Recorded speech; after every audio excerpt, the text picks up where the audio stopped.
Hello, everyone, and welcome back to another episode of the Max AC channel. For this month, since we are once again in the Lenten season this year, I thought we could continue our theme of making Lenten food and do another round of Meatless March, where we'll be making 5 more recipes that are as delicious as they are meatless. For this week's episode, we will be making some sourdough bread. For this recipe, you will need 100 grams or a half cup of active sourdough starter, which you can buy pre-made, but if you want to make it yourself, you will need a bag of all-purpose flour or bread flour, 60 grams or half a cup or so of whole wheat flour, and some warm water. Then for the rest of the ingredients for the bread, you will need 350 grams or 1.5 cups of warm water, 15 grams or 1 tablespoon of olive oil, 500 grams or 4 cups of bread flour, and 12 grams or 2.5 teaspoons of fine salt. If you plan on making your own starter, you will need a glass jar about 750 milliliters or so in size to hold your starter, and a scale to measure things to make the process easier. Then for the bread itself, you will need a Dutch oven to achieve a nice crust on the bread, and a bench scraper to help shape the dough. This will make enough dough for 1 large loaf or 2 small loaves, so just as needed. First, if you wish to make your own starter, in your glass jar combine the 60 grams of whole wheat flour with equal parts by weight, or about a quarter cup of warm water, and mix this with a fork until smooth. This type of flour is used since it contains more nutrients and microorganisms than all-purpose flour, which will help kickstart the starter activity and fermentation process, especially for the first few days. But you can use all-purpose flour if you don't want to buy a whole bag of extra flour. It'll just take longer to establish an active starter. But in either case, once your mix is ready, cover it with some plastic wrap or a lid and let it rest in a warm area about 70 to 75 degrees Fahrenheit for 24 hours. Then for day 2, there might be some bubbles forming, but if you don't see anything yet, it's no issue. Just give the starter a stir to oxygenate the mixture, which will help the yeast to grow. Then let the starter rest for another 24 hours.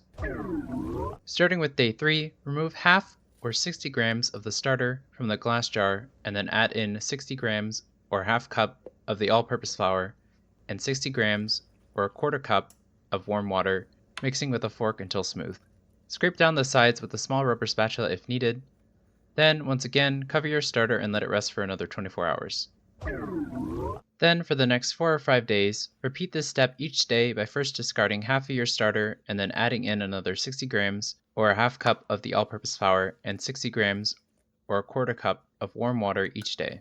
Mix it all together once again and cover your starter and let it rest for another 24 hours each time. After about a week or so, your starter should have bubbled up at some point and doubled in size. After about 4 to 8 hours after you feed your starter, you should see plenty of bubbles, both large and small, and the texture should be spongy and fluffy, similar to melted marshmallows. And it should smell pleasant and not stinky. One way to check if your starter is fully active is to do the float test by feeding your starter, waiting for it to double in size, and then drop a teaspoon of the bubbly starter into a cup of water, and if it floats to the top, it's ready to use. If your starter isn't quite ready yet, due to cold weather or other factors, you might just need more time to develop enough yeast and bacteria to establish your starter.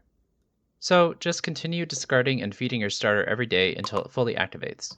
It might be helpful to have a rubber band on your jar to track the level of starter as it rises, but if after another week or so your starter still hasn't bubbled up even once, I would just try to make the starter again and start over. But in either case, at this point you might want to swap or clean your jar if it's getting too crusty. If you plan to bake often, I recommend storing your starter at room temperature, feeding it every day or so to keep it active. But if you plan on baking only once in a while, store it in the fridge to preserve its strength, feeding it once a week or so before putting it back into the fridge. Once your starter has been established, I like to switch to a more consistent size for the starter, so I recommend keeping about 100 grams or so of the starter and then feeding that with equal weight of 100 grams of flour and 100 grams of water to get 300 grams of starter to use whenever I need it. But you may adjust the amounts depending on how much you plan on using. Just obviously make sure to retain some of the starter so that you can keep renewing it. After long enough, the starter will be pretty resilient, so even if you forget to feed your starter for a few weeks, it should still be alive, so as long as you then continue to feed it afterwards, it should grow in strength once again. Also, if you ever see a smelly brown liquid develop, this is completely normal, and is actually called hooch, which is a byproduct of the fermentation process. But it is just an indication that your starter needs to be fed. So anytime you see this liquid, just remove it along with any discolored starter present before refeeding your starter. But in either case, once your starter is ready and active, we are finally ready to make the sourdough. So for your sourdough, first 4 to 8 hours before you plan on starting to make your sourdough, discard some of your starter and then feed it with flour and water as usual to activate it. Then once that's all nice and bubbly, in a large bowl, add in the 100 grams of starter, 1.5 cups of warm water, and 1 tablespoon of oil and whisk this together.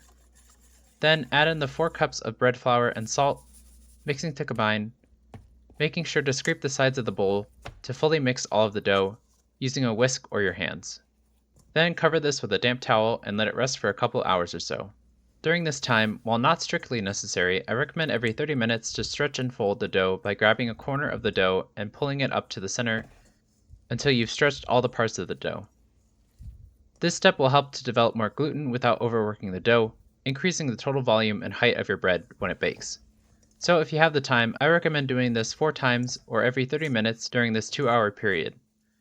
Even if you can only do the stretching and folding once, your dough will still benefit from the extra gluten development.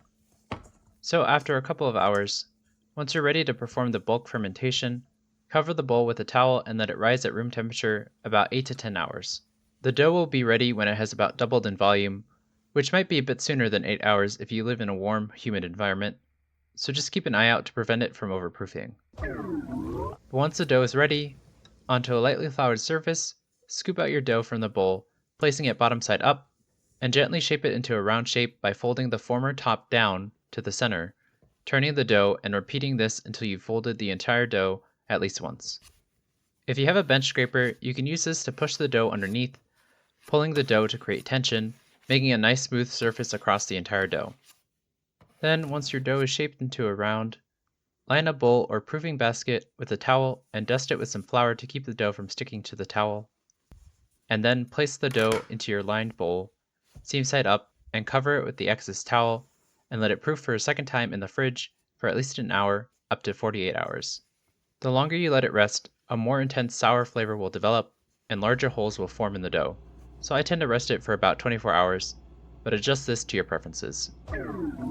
Once your dough is almost ready and you are ready to bake your bread, measure out a piece of parchment paper to fit your Dutch oven pot, and then place your Dutch oven into your oven and preheat it to 500 degrees Fahrenheit. Then grab your dough from the fridge and place your parchment paper over the dough and invert it using a plate. Then, using a sharp knife, you may score the dough however you wish, either with a simple X, or you may make a more fancy design if desired as well. If your dough starts to droop after scoring, it's a sign that you might have overproofed your dough, meaning that too much of the gluten had been broken down, and you won't get as much of a rise in the oven, but the bread will still taste great regardless. But in either case, once your oven is done preheating, use the parchment paper to carefully transfer the dough into the preheated baking pot. Once you're ready to bake your bread, lower the oven temperature to 450 degrees Fahrenheit, and using kitchen gloves, carefully cover the pot with the lid and then bake the dough for 30 minutes covered. Then remove the lid, lower the temperature to 400 degrees Fahrenheit, and continue to bake for another 10 to 15 minutes, or until the crust is a nice golden color. Then, once the bread is done, remove it from the oven and let it cool on a wire rack for an hour or so before slicing. And with that, your sourdough bread is finally ready to eat.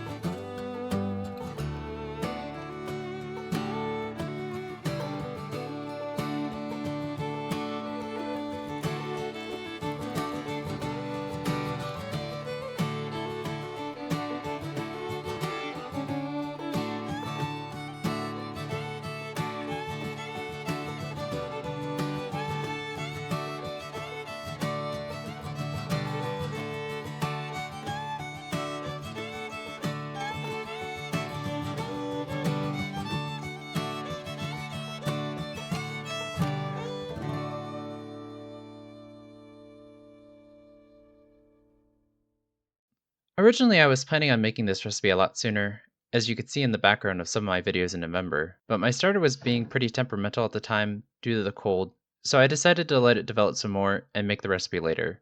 Initially, I was planning on doing this for Nostalgic November, since I have so many fond memories of sourdough, whether at the famous Boudin sourdough store in San Francisco or at the Boudin Bakery Tour in California Adventure in Disneyland. But since we seem to have developed a tradition of making bread for this month's theme, I thought that this would be the perfect time to bring it back. Like our other bread recipes, it should last about 3 to 5 days on the countertop or 1 to 2 weeks in the fridge. But if you want to make it last even longer, you can wrap it in a layer of plastic wrap and a layer of aluminum foil to keep it from getting freezer burn and freeze it, and it should last for up to 6 months or so. All you just need to do is let it defrost on the countertop for a couple of hours before you want to use it. In terms of the starter, I've tried a couple of different recipes of starter before, and this one from clevercarrot.com was the one I had the most success with, so I thought I would mention where I developed my starter recipe from. Also, now that you have your starter, there's a ton of other recipes other than just the basic sourdough bread that you can make with them, and this website has a ton already listed if you want to make the most out of your new starter. And once you figure out the basics of sourdough bread making, you can also then start to mix in some herbs and other flavors into your dough to make an extra fancy sourdough. Though I tend to prefer having the unique flavor of sourdough take center stage, which comes from the byproduct of lactic and acetic acid, from the natural fermentation of the wild yeast and bacteria from the starter, giving the bread its distinctive flavor unlike normal bread made with commercial yeast. But whether or not you plan on making anything other than the basic sourdough bread, this initially time-consuming but surprisingly easy recipe is a great way to save a ton of money by baking this distinctively sour bread from scratch, giving you the ability to adjust your loaf entirely to your preferences while making your house smell like a fancy bakery. Anyway, I hope you all enjoyed the video. In the comments below, let me know how it went if you decided to make it, and let me know if you have any questions or if there's anything you want me to make next. Like the video, share with your friends and family, and subscribe to this channel for more episodes of the Max AC channel. And remember, if you want to stay cool in the kitchen, turn your AC to the max and watch the Max AC channel. And using kitchen gloves, carefully